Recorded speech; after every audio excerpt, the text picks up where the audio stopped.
Original post. Throwaway account because my life literally depends on it. I'm typing this on a burner phone using a VPN from a public library 3 towns over from where I live. I don't care if you believe me. I know how insane this sounds. I know the comments are going to call this creative writing or a fake post, but I am terrified. My hands are shaking, and I have absolutely nowhere else to turn. If I go to the police right now, I don't know if they'll lock him up or look at me like I'm a lunatic. Because on paper, I've been a missing person, presumed dead, for the last 5 years. He found me. Yesterday, my entire fabricated, peaceful world shattered into a million pieces. But before I tell you what happened yesterday, you need to understand why I had to die in the first place. 6 years ago, I thought I had the perfect life. I was 26, living in a beautiful, postcard-perfect suburban town in Massachusetts. I was married to Matthew, he was 28 then, the local golden boy. Matthew was charming, incredibly well-liked, the kind of guy who volunteered at community events and helped neighbors mow their lawns. Everyone envied us. We had a gorgeous home and 2 beautiful toddlers, a 2-year-old boy and a 1-year-old girl. But behind closed doors, my marriage was a meticulously constructed prison. Matthew was a master of covert control. It started with the budget. He completely took over our finances, giving me a strict, humiliating weekly allowance and tracking every single receipt. If I bought the wrong brand of milk, it was a lecture. Then came the isolation.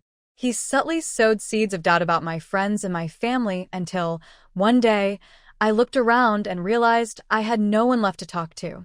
He never hit me. He didn't have to. His weapon of choice was psychological exhaustion. The real horror began when I chanced upon a folder in his home office file cabinet.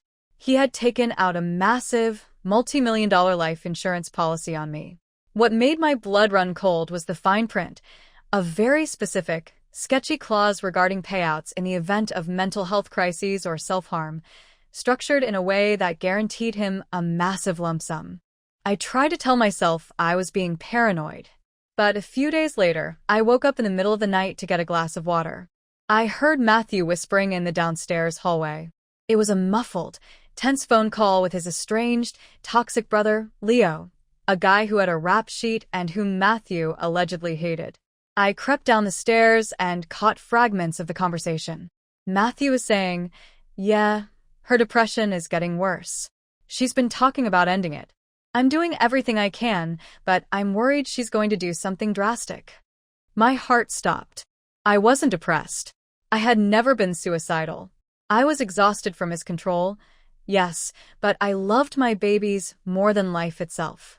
In that exact moment, I realized Matthew wasn't just controlling me. He was laying the groundwork for my obituary. The nightmare came to a head a week later. It was a Friday night.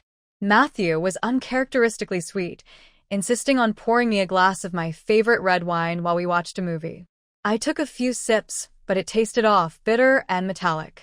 Within 10 minutes, a heavy, terrifying numbness started creeping up my limbs. My vision blurred. Panic set in, and I deliberately spilled the rest of the glass onto the rug to stop myself from drinking more, pretending it was an accident. I slurred my words, playing along, telling him I felt dizzy and needed to lay down in the bathroom. I collapsed onto the bathroom floor, paralyzed but fully conscious. Through the crack in the door, I watched the man I loved calmly walk in. He didn't look panicked. He looked like a man checking off a to-do list. He wore latex gloves. I watched in absolute, trapped horror as he knocked a bottle of prescription sleeping pills across the counter, scattering them everywhere. Then he opened my laptop and started typing. I knew exactly what he was doing. He was writing my suicide note. When he turned around and walked toward me, holding a glass of water to force the rest of the pills down my throat, the adrenaline completely overrode the sedation. It was pure, primal survival instinct. As he reached down, I swung blindly with everything I had left. My hand gripped a heavy, solid marble vanity mirror from the counter. I smashed it directly into the side of his face. He didn't see it coming. He let out a choked groan and dropped like a stone, knocking his head against the porcelain tub, completely out cold. I didn't think. I couldn't breathe. I knew the police in our small, Tight-knit town would never take my word over the local golden boys, especially with a staged suicide note and pills already on the counter. If he woke up before they arrived, he would finish the job, and I'd be a statistic. I fled into the freezing night in my pajamas. I drove frantically to a grocery store parking lot, used a payphone, and called the only person Matthew hadn't managed to completely alienate, an old childhood friend who lived halfway across the country. She didn't ask questions. She told me where to go. To cover my tracks, I drove my car down to a notorious local bridge, left the engine running, tossed my phone into the raging river below, and got into the car of a friend who was waiting to smuggle me out of the state. I vanished into thin air. For 5 years, I have lived as a ghost. I changed my name, got a fake ID, and built a completely quiet, undercover life in a bustling European city. I dyed my hair, changed my wardrobe, and never looked over my shoulder. But the guilt, God, the guilt is eating me alive. The hardest part, the part that tears my soul apart every single day, was leaving my toddlers. I knew if I took them, it would be treated as an international kidnapping, and Matthew would hunt me to the ends of the earth. I checked the news constantly using secure browsers. Matthew was never charged. Because my body was never found in the river, he couldn't immediately claim the insurance money, but he played the part of the tragic, heartbroken, single-dad widower to absolute perfection. The community rallied around him. He was a saint, and I was dead. Until yesterday. I recently landed a great corporate job under my new alias. Last week, our company finalized a massive international merger with a US-based firm. Yesterday morning, we had a mandatory global all-hands Zoom call with over 200 people. I thought I was safe. I was just a small window on a massive screen, sitting in the background of my manager's office. But apparently, Matthew was on that call. His new company was the one that bought us out. Last night, I walked out of my apartment building to go get groceries. The street was quiet. Across the road, a dark rental sedan was parked with its headlights off. As I walked past, the window rolled down. It was him. He looked older, sharper, but it was him. He didn't scream. He didn't call out. He just stared at me with this chilling, unreadable expression. I froze in absolute terror, my heart hammering against my ribs, before I turned around and bolted back inside my building, locking the door and barricading it with a chair. My phone buzzed a minute later. It was a text message from an unknown international number. It was sent to a secret, secondary burner phone I keep for emergencies, a number I have never given to anyone. The text read, "You look good. Let's talk about the kids. I am trapped in my apartment. He knows where I live. He knows my number. Reddit, what do I do? How did he find this number? And what is he planning? I'm terrified to go to sleep. Update. He contacted me again. I met him. And things are so much worse and more complicated than I ever could have imagined. First off, I want to thank everyone who commented on my last post. I read every single message, even while huddled in the corner of my apartment watching the street below. A lot of you were screaming at me to go straight to the police, the FBI, or Interpol. Trust me, I want to. But so many comments completely misunderstand how messy my legal situation is. To the law, I'm a ghost. 5 years ago, I fled using a high-quality fake ID. I have spent half a decade paying taxes, opening bank accounts, and signing employment contracts under a completely fabricated identity. If I walk into a police station right now and say, "Hey, my husband tried to murder me 5 years ago across the Atlantic, so I stole someone's identity and fled," I will be immediately arrested for identity theft, document fraud, and international parental abandonment. Meanwhile, Matthew has spent those same 5 years cementing his image as a grieving, saintly single father. He has the community, the local police, and the narrative on his side. It's my word against a flawlessly constructed reputation. Which brings me to how he forced my hand. A few hours after he sent that terrifying text message, a massive email landed in my corporate inbox. It wasn't angry. It wasn't threatening. It was written with a chillingly calm, corporate precision. Matthew explained exactly how he tracked me down. It wasn't just the Zoom call. Apparently, His company's HR department had run routine background audits during the merger, and a facial recognition flag was raised against my employee file. In the email, Matthew made a proposal. He promised that if I agreed to meet him to talk, he wouldn't report me to the authorities for identity fraud or parental abandonment. He said he just wanted to talk about our children. He suggested a highly public, crowded Starbucks in the center of London during the afternoon rush hour. Every single instinct in my body screamed at me to run, to pack my bags and disappear to another continent. But the mention of my babies, God, it broke me. I haven't seen their faces in 5 years. I haven't heard their voices. The desperation to know if they were okay, to just hear how they were doing, completely overrode my fear. I replied and agreed to the meeting. But I wasn't entirely stupid. Before I left my apartment, I sewed a tiny, high-grade digital voice recorder into the inner lining of my winter jacket. If I was going down, I was going to get everything on tape. Walking into that Starbucks was the hardest thing I've ever done. My knees were shaking so badly, I thought I'd collapse. I spotted him immediately, sitting at a corner table. He looked older. He had graying hair at his temples, and he wore an expensive, tailored suit, looking every bit the successful corporate executive. When he looked up and saw me, his eyes softened. He didn't look like a monster. He looked like a tired, deeply apologetic man. "Thank you for coming, Elena," he said, using my real name. Hearing it out loud after 5 years felt like a physical blow. What followed was the most surreal, terrifyingly calculated conversation of my life. Matthew didn't deny what he did 5 years ago.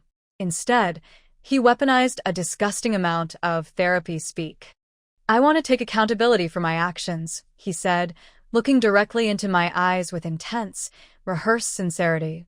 5 years ago, I was in a dark place. I had a severe, undiagnosed mental health crisis compounded by an addiction to prescription stimulants and immense financial stress. I had a complete psychotic break. I am not excusing the monster I became that night, but I want you to know I have done the work. I've been in intensive therapy for 4 years. I'm completely sober. I live every day with the crushing guilt of what I almost did to the woman I loved." He spoke so calmly, so rationally, that for a split second, my brain actually started to rationalize it. I found myself thinking, could he really have changed? Was it all just a horrible medical episode? Then he pulled out his ultimate weapon, our children. He slid his phone across the polished wood table. On the screen was a gallery of photos. My heart shattered into a million pieces. Leo was 7 now. He had Matthew's dark hair, but my eyes. Maya was 6, smiling brightly with a gap-toothed grin. They looked healthy, but then Matthew sighed heavily, burying his face in his hands. "They are struggling so much, Elena," he whispered, his voice cracking with emotion. "They act out in school. Leo has severe separation anxiety, and Maya keeps asking why she doesn't have a mommy like the other kids. I've tried to be both parents, but I'm failing them. They need their mother. I don't want revenge. I don't want to punish you for running. I just want to fix our family. I need a second chance, and they need you. Please come back home. We can work out a custody arrangement, or we can try again. Just don't shut us out." Tears were streaming down my face. I wanted so badly to believe him. I wanted to reach through the screen and hold my kids. But as I sat there, crying, the haze of emotional manipulation began to clear, and I started noticing the cracks in his performance. First, Matthew was completely hyper-aware of our surroundings. While he was pouring his heart out, his eyes kept darting past my shoulder, scanning the windows of the Starbucks and checking the street outside. He was looking for someone. Second, he let slip details about my current life that I had never mentioned. He made a passing comment about how much he liked the small bakery on the corner of my street, and how he was glad I finally gave up smoking. I hadn't smoked in 3 years, and I had never told him where my apartment was. It hit me like a tidal wave. He hadn't just discovered me on a Zoom call last week. He had been cyberstalking and physically tracking me for months. And then, the mask slipped entirely. When I hesitated, stammering that I needed time to process all of this and couldn't just jump on a plane back to America, his voice dropped an octave. The warmth completely vanished from his eyes. "Elena," Let's be realistic here, he said, his tone dripping with a terrifying, quiet menace. You don't really have the luxury of time. It would be an absolute shame if your new corporate employers found out that their star employee is working under a completely fraudulent identity. Or worse, if the authorities back home were tipped off about a mother who abandoned her 2 toddlers and staged her own death. I'm offering you a graceful way out. Don't make this difficult. That was it. The chill of reality snapped me out of it. It was the same old Matthew, the same terrifying, controlling monster, just wrapped in a more sophisticated, therapeutic package. I forced myself to swallow my panic. I looked down, feigning submission, and told him I was overwhelmed but wanted to see the kids. I told him I needed 48 hours to pack up my apartment, sort out my affairs at work, and that I would text him when I was ready. He smiled, a sickeningly satisfied smirk, and nodded. I knew you'd make the right choice for the family, he said. I left the Starbucks, my heart hammering against my ribs. I didn't go straight back to my apartment. I walked in circles, ducking into crowded tube stations and changing directions multiple times to make sure I wasn't being followed. When I finally got back to my place, I locked the door, pulled down all the blinds, packed a single duffel bag with my essentials, and threw my jacket onto the bed. I ripped open the lining, pulled out the digital voice recorder, and plugged it into my laptop. I needed to hear his voice again to assure myself I hadn't imagined the threat. I listened to the whole meeting, but it was what happened after I stood up to leave that turned my blood to absolute ice. The recorder kept running as I walked away. On the audio, you can hear the rustle of my jacket, the background chatter of the cafe, and then the distinct, sharp chime of a text notification from Matthew's phone. A second later, there's a low rustle as Matthew moves. Then his voice comes through shockingly clear. He was speaking into a hidden Bluetooth earpiece. She bought it, Matthew muttered to whoever was on the other end of the line. She's terrified. Get the paperwork ready. We're going to finish this. My breathing stopped. Finish this. I knew right then that if I got on a plane with him, I would never make it out of America alive. The next morning, I took the last of my savings, money I had painstakingly scraped together over 5 years, and hired a high-end, highly recommended private investigator who specializes in international corporate asset tracking and deep background checks. I handed him Matthew's full name, his company details, and the audio recording. It took the PI less than 24 hours to uncover the sickening truth. Matthew hadn't changed at all. He wasn't independently wealthy or successful. The corporate merger was a desperate, last-ditch effort to save his own skin. Matthew had gotten himself into massive, catastrophic debt with some incredibly dangerous, predatory lenders. He was facing total financial ruin, foreclosure, and potential jail time for corporate embezzlement. But the most insane piece of evidence the PI found? Matthew never canceled that multi-million-dollar life insurance policy on me. Because my body was never recovered from the river 5 years ago, the insurance company refused to pay out.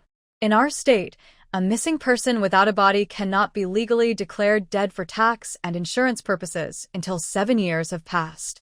Matthew couldn't wait 7 years. His debts were due now. The PI laid out the entire trap for me, and it makes perfect sense. Matthew doesn't want a family reunion. He needs me to legally reappear. He needs me to come back to the States, sign the legal paperwork restoring my true identity, and officially return from the dead. And once I am legally alive again, I will have a tragic, fatal relapse. An accidental overdose. A sudden suicide brought on by the guilt of abandoning my children.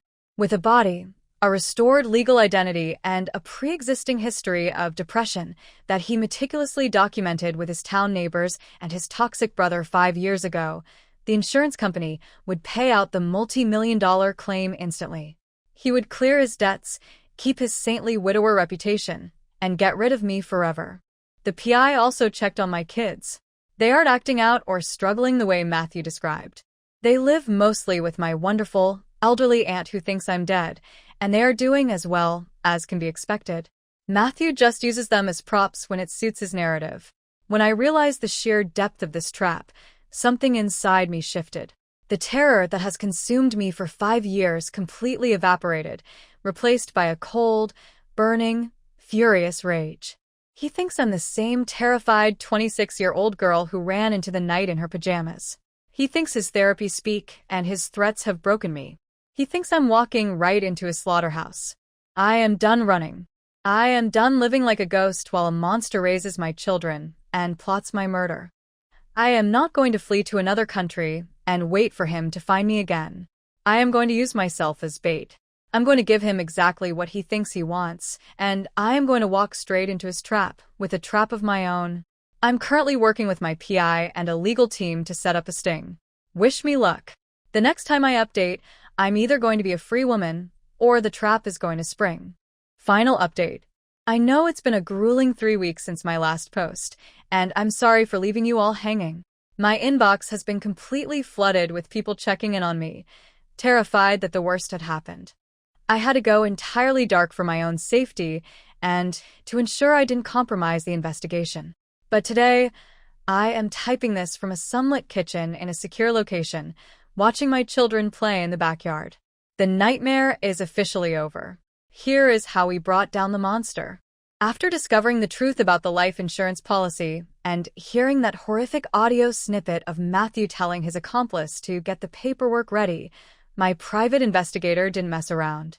He bypassed the small-town local police who were practically charmed by Matthew and went straight to federal authorities and high-level state investigators. Because this involved international stalking, cross-border fraud, and a multi-million-dollar insurance scheme spanning 2 continents, the feds took it incredibly seriously. When they saw the financial paper trail my PI uncovered, alongside the 5-year-old digital recordings of Matthew staging my suicide, they had more than enough tact. But to ensure a flawless, airtight conviction for conspiracy to commit murder, they needed to catch him in the act of springing his own trap. They asked me if I was willing to play the bait. I didn't hesitate. I wanted him gone forever. The sting operation was set up with meticulous precision. 2 weeks ago, I texted Matthew. I played the part of the broken, submissive, desperate mother to perfection. I told him I was completely overwhelmed, that I wanted to come home to America, and that I wanted to sign whatever papers were necessary to fix our family.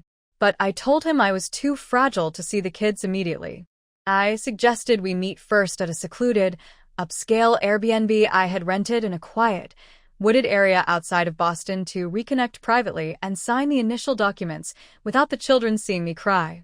Matthew took the bait hook, line, and sinker. His replies were dripping with that nauseating, faux sympathetic therapy speak, telling me how proud he was of me for making the healthy choice. The night of the meeting, the Airbnb was completely surrounded. Federal agents and plainclothes detectives were stationed in the woods, in unmatched vans down the road, and even hidden inside the house's utility closets. I wasn't even in the building. The authorities had me safely tucked away in a command vehicle a mile away, watching through hidden cameras. Right on time, Matthew's rental car pulled up the gravel driveway. But he wasn't alone. When the car doors opened, Matthew stepped out, accompanied by his toxic, estranged brother, Leo. My PI had been right all along. Leo was the muscle, the accomplice Matthew pretended to hate, but had been using for years to handle his dirty work. Through the high-definition hidden cameras, I watched them walk up to the front porch. Matthew was carrying a leather briefcase, presumably filled with the legal paperwork to reinstate my identity and the insurance forms.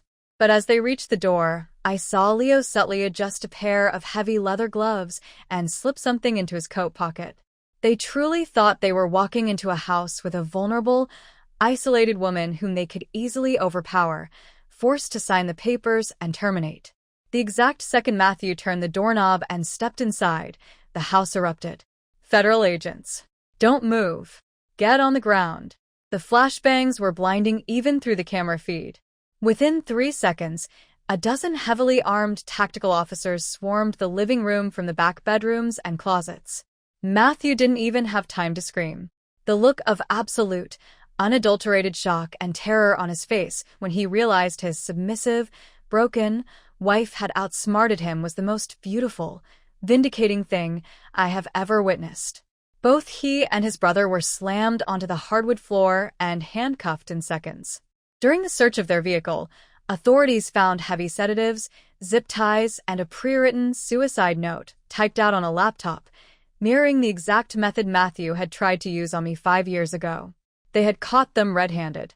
The legal resolution has been swift and merciless. Because of the overwhelming evidence, the historical recordings, the stalking, the premeditated coordination with his brother, and the blatant life insurance fraud angle, both Matthew and Leo were denied bail immediately. The judge ruled them extreme flight risks and severe dangers to society. Matthew's polished, golden boy image shattered in court. His corporate employers have fired him, his assets are being frozen, and he is facing a laundry list of federal and state charges that guarantee he will be spending the rest of his miserable life behind bars. But the real victory, the only thing that truly matters, happened 3 days ago. I finally got to see my children. My aunt, who had been primary caregiver for them, brought them to a neutral, quiet park. It turns out the depth of Matthew's lies ran even deeper than I thought. He had told Leo and Maya that their mother had died in a horrific car accident 5 years ago. Walking up to them was the most bittersweet, emotionally overwhelming moment of my existence. They are 7 and 8 now. When they looked at me, they were so incredibly confused. They kept looking from me to the old photos my aunt had kept of me. But then, Maya walked up and touched my face. She looked into my eyes, and it was like a switch flipped. The maternal bond is something a monster like Matthew could never erase. She buried her face in my neck and started crying, and Leo threw his arms around us both. We have a long, difficult road ahead of us. Right now, I am working closely with top-tier child psychologists and my family to slowly, gently reintegrate into their lives. I'm not forcing them to call me mommy right away. We are taking it one day at a time, rebuilding the trust that Matthew stole from us. But they are safe, they are happy, and they know they are fiercely, unconditionally loved. As for me, my legal team is currently working on the massive headache of officially dismantling my fake identity and legally reclaiming my true name. I am filing for immediate, sole legal and physical custody of my children, which is essentially a formality at this point given Matthew's impending lifetime prison sentence. I am signing off this throwaway account for good now. I need to focus every ounce of my energy on healing my babies and building the beautiful, transparent life we deserve. But before I go, I want to thank this community. When I posted that first thread, I was a terrified shell of a woman hiding in a public library, convinced I was going to die.